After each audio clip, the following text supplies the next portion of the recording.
Martin Luther King was born in Atlanta in 1996 and died in Memphis in 1996 age. He was an American Baptist pastor defender of Syrians. He had a long fight of the North Americans for the black race and to achieve the fullness of new rights since 1955. His non-violent actions, inspired by the example of Gandhi, mobilized a large crowd of people from the African American community, culminating in the summer of 1963 in the historic March on Washington, which brought over 250,000 protesters there at the foot of the Lincoln Memorial. Martin Luther King delivered the most famous and moving of his splendid speech, new for the formula that he had the vision of a just world. I have a dream.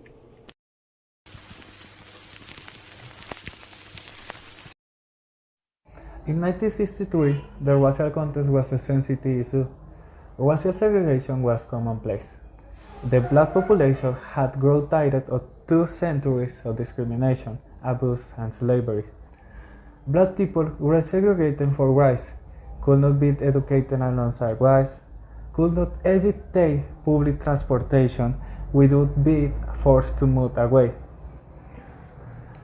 All of this led to the 63 protests led by Pastor Martin Luther King in order to achieve equality in war and freedom for all, regardless of their skin color.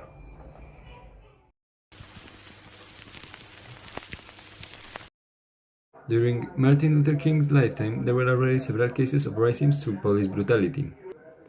As an example, we can talk about 3 specific cases developed during his lifetime.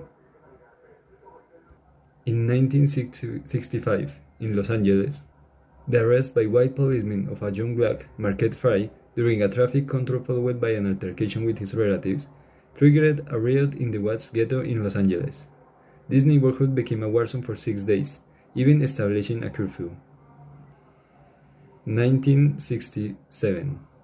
An altercation between 2 white policemen and a black cab driver leads to riots in Newark, New Jersey.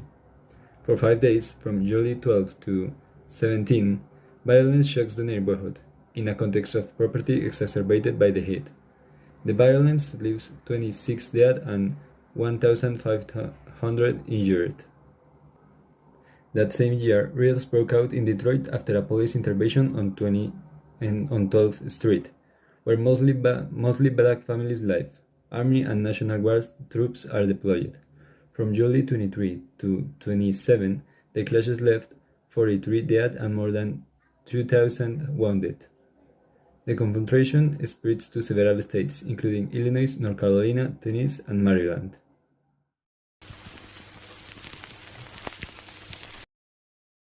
At this time, we continue to see police brutality. I am going to focus on the death of George Floyd, where he was brutally murdered by a police officer after on arrest, where an employee of a business suspect of having paid with a counterfeit bill.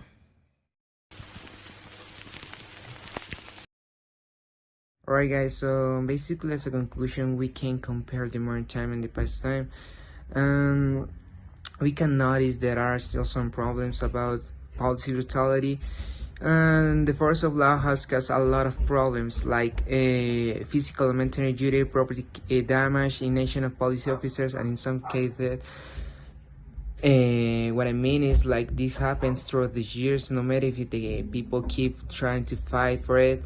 But like my classmate said in 2020, where the world witnessed the moment, the violence, the brutality which they killed George Floyd, No matter if the people try. I mean, there is always one way to discriminate and take advantage of it. Like, what I mean is take advantage of the power, like in this case of the police. We have noticed the change, but still not enough to say that discrimination is a way. So as a conclusion, I can say that we can keep fighting, but there is only one way to discriminate other people for the skin or something like that. So no matter what, but there is still discrimination and policy brutality in this world.